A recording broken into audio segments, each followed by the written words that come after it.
Plunderbirds Talk Robots was a mockumentary about robot combat. It had never been released before, and it followed the International Rec Crew, which was a famous team from the TV show Robot Wars. The mockumentary talked about the history in robot combat and showed them at modern robot combat events. In 2016, Onslaught wanted to make a mockumentary about the International Rec Crew. He planned to focus on their past robots and talk to other teams still competing.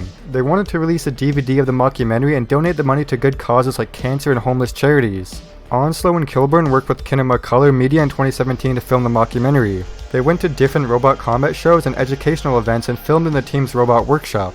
Kinema Color Media also released a short video in July 2018 to tease the movie. In January 2019, Onslow and Kilburn started a Kickstarter campaign, and they asked for £10,000 to finish editing and promoting the mockumentary and make the DVDs. They showed some screenshots and a video explaining the Kickstarter on the campaign page. But by the deadline of February 17, 2019, they had only raised £765 from 12 backers. The project didn't get enough support from the robot combat community, and some people didn't like the high funding goal. Because the Kickstarter failed, the episode was never released, and there wasn't much information about it until 2023. Only a few minutes of footage were available from the teaser and Kickstarter videos, and a few screenshots were still on the Kickstarter page. However, despite the Kickstarter setback, Jeffrey Burgess and David Cheshire continued working on the movie. The majority of robot combat fans didn't know about it, but the 45-minute mockumentary was quietly released on Amazon Prime in May of 2023. JBVO Your All Request cartoon show is a spin-off of the TV series Johnny Bravo. It aired on Sundays for one season starting from February 9, 2000, and potentially continuing until August 26, 2001. The show was hosted by Johnny Bravo himself and allowed viewers to request which cartoons they wanted to watch. Occasionally, guests from other Cartoon Network shows like Chicken from Cow and Chicken would join Johnny. Requests could be submitted through write-ins, phone calls, or the Cartoon Network website. Any cartoon episode from Cartoon Network's library except for half-hour shows could be requested. However, there is one instance where a caller named Jennifer requested an episode of Dragon Ball Z. Similar to the Moxie show, JBVO is one of Cartoon Network's attempts at a hosted cartoon show. However, JBVO was not very successful and only lasted for one season before it was cancelled. It is presumed that the episodes may have only aired during their initial premieres, following a call-in format similar to real talk shows, which would explain the lack of recordings. However, in May of 2023, Twitter user Sanders Planus posted multiple episodes including the Dragon Ball Z segment, although as of this recording there are still 12 missing episodes of the series. Gremlins is a Christmas comedy horror film made in the United States that was released in 1984. It was written by Chris Columbus and directed by Joe Dante. The story revolves on a young man named Billy Peltzer who receives a creature called a Mogwai as a pet. The Mogwai quickly multiplies, transforming into creatures known as Gremlins, who proceed to cause chaos in Billy's hometown. When it was released on June 8, 1984, Gremlins received both commercial success and positive reviews. It earned $212.9 million at the box office, surpassing its $11 million budget. However, the film faced controversy upon its release due to violent scenes that were deemed unsuitable for a PG family-rated film. Alongside another film, Indiana Jones and the Temple of Doom, the controversy led to the creation of the PG-13 rating by the Motion Picture Association of America later that same year. Interestingly, the initial screenplay for Gremlins is more explicit and aimed for an R-rated film, intending to be a straightforward horror film. Chris Columbus wrote the initial screenplay for Gremlins while living in an apartment in New York City infested with mice. He was inspired by his fascination with Universal horror films, and a comment from a friend who suggested that he write a monster movie. Columbus merged his love for monster movies with his unease caused by the mouse infestation, resulting in the concept for Gremlins. Initially, Columbus wrote a dark and violent version of Gremlins, including scenes like Billy's mom's decapitated head rolling down the stairs, and Billy and his girlfriend Kate discovering an untouched McDonald's where the customers had been devoured. Steven Spielberg, who came across the screenplay, was impressed by its originality but had concerns about its dark and violent nature. Spielberg advised Columbus to rewrite the script to make it more suitable for a broader audience. Columbus took this advice, of course, and collaborated with Spielberg on several more screenplay drafts, eventually producing the version of the film that audiences are familiar with today. The R-rated version of the Gremlins screenplay remained inaccessible to the public for numerous years.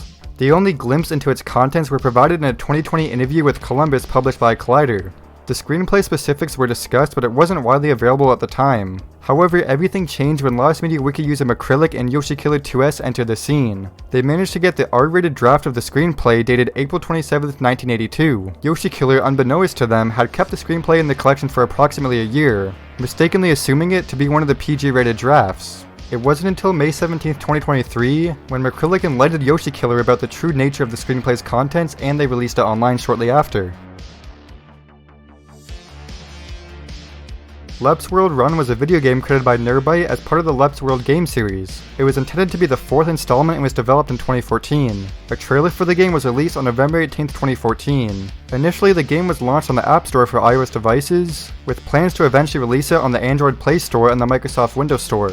The Leps World franchise began with the release of Leps World in 2010, followed by Leps World 2 in 2012 and Leps World 3 in 2013. These platformer games showed a strong resemblance to the Super Mario Bros. Series. Gameplay-wise, Leps World was similar to another game called Cookie Run. Players would control characters like Lep and his friends as they continuously ran, avoiding obstacles and collecting items. Among the items were flowers that when collected formed words. However, the game faced copyright claims from Dev Sisters, the developers of Cookie Run. At some point, Leps World Run was removed from the App Store due to these claims. There was no new footage available on YouTube past late 2015, suggesting that it was likely taken down from the App Store around that time. Many users expressed their disappointment and frustration with the game's release, leading to significant backlash against Nearbyte as evident in various online threads, forums, and comments. On October 5th, 2022, a YouTube video showcasing the game was uploaded.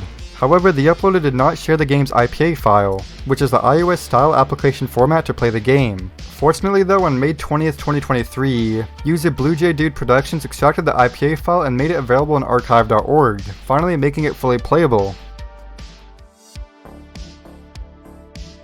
In 1981, Hanna-Barbera had the idea of creating an animated TV special called Rock Odyssey for ABC. However, the film was put on hold until the mid-1980s, possibly because of its violent and graphic content. The special featured popular songs from artists like Jerry Lewis, The Beatles, and Wham! It took the audience on a journey through the history of rock with a jukebox voiced by Scatman Crothers. The special was also directed by William Hanna and Joseph Barbera, with co-direction by Robert Taylor. On October 16, 2018, a user named Nautiloo on the Last Media Wiki completed a serious restoration and remaster of Rock Odyssey and uploaded it to archive.org. Nautiloo's version combined a high-quality Spanish VHS tape with a low-quality English cell phone recording of the film. They spliced the Spanish VHS tape for the music and visuals, and used the cell phone recording for the dialogue, improving its quality in the process. This was the closest anyone had come to a high-quality English version of the film, but it has since been taken down. The fact that uploads of the film are consistently removed from platforms like archive.org and YouTube indicates that Warner Bros., the film's owner, is aware of its existence but doesn't seem to care enough to make an official statement. Currently, there is no official way to buy or watch Rock Odyssey. There are copies of the movie on YouTube and Dailymotion, but they are in low quality, divided into segments, and dubbed in Spanish due to being recorded from a TV airing. However, on August 25, 2018, another user on the Last Media Wiki named El Presidente found a high-quality version of the film also in Spanish. The full 90-minute English version of the film was still lost, but there was a low-quality English version made by another user named Ziggy Stardust using various available online scenes. Then finally on May 12, 2023, a user named Jerichod007 on the Last Media Wiki Discord posted preview photos of VHS tapes from Hanna-Barbera and Cartoon Network. Among them was a tape containing Rock Odyssey. However, before Jerichod released it, Nautiloo received and uploaded a complete English UK broadcast of the entire film, making it 100% found. Nautiloo claimed to have received the tape from someone in the comment section of their video, who said that they had a copy of the film from a Sky TV broadcast in 1993.